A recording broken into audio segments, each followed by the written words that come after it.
Well, when I was a young boy, 10 years old, I liked a lot to do all kind of handwork. So I was doing woodwork and metal work. I liked engines, uh, and I noticed that the school is perhaps not the biggest passion. And when I was the age of 13, my parents did ask me what I would like to do when I'm grown up. I said, oh, I would like to work with my hands and to be independent. And the connection for watches was my father's friend who was a watchmaker, and he had a watchmaker shop in our town. And this was a connection for the watchmaking. And then when I studied in watchmaking school after my military service, uh, for me it was the first time um, in the school when I noticed that this is really for me. And since that, I have no feeling that I'm working.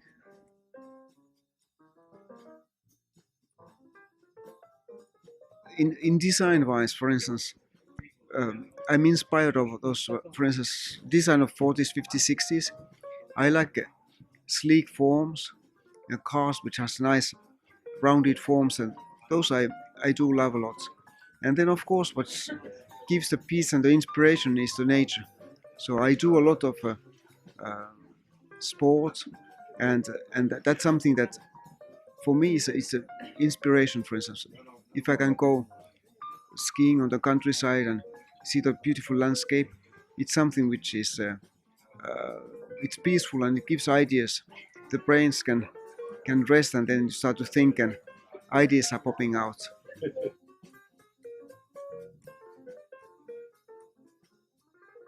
I would consider as classical watchmaking. So I'm a watchmaker. Uh, I like watchmaking as an art, and I do respect a lot the work what has been done by these old masters like as I told that Abraham Louis Brequet, uh, Ferdinand Berthoud, Antti Janvier, etc., etc.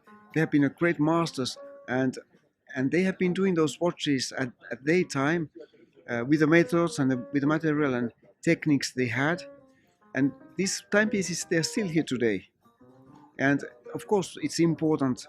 And but once we are observing how it has been done, I'm really willing to perpetuate uh, that sort of skills. So what I do by myself is I use same techniques to machine. So we are doing the machining, that we are cutting the metal as they have been doing.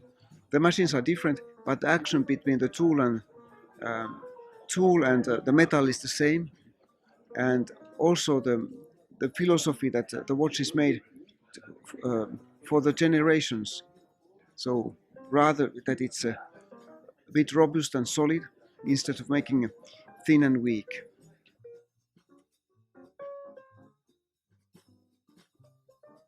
So once we are doing the new watch, it starts anyhow from aesthetics, because we have to decide things. We have to decide diameter of the case. We have to decide then, according to the case diameter, the diameter of the movement, and so on.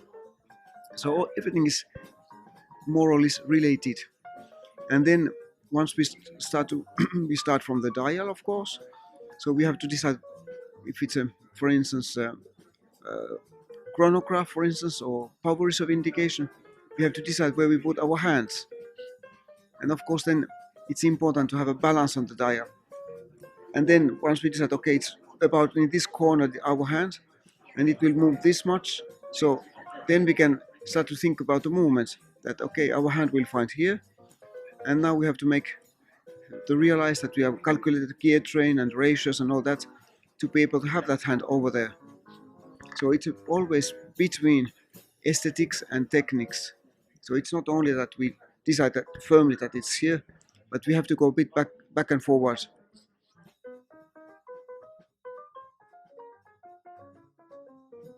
I think that there's been a lot of progress in these past years.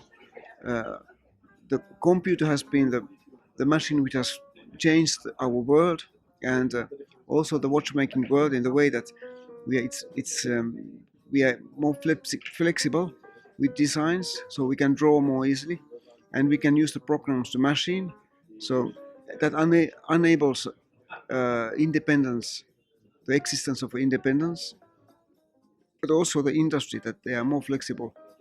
And so that has been a big progress. And now, of course, I think the big challenge today is that to, to keep the handwork and handcraft the skills on. So that's perhaps a big challenge for the future generations.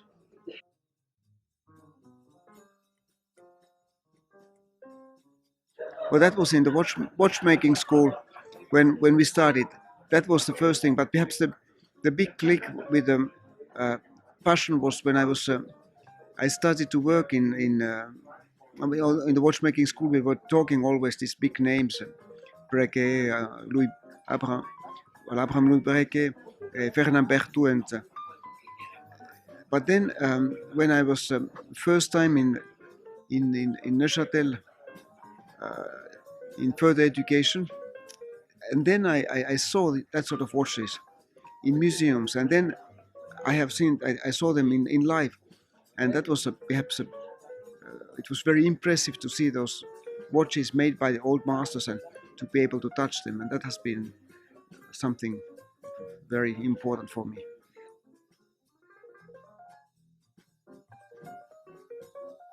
Thank you very much.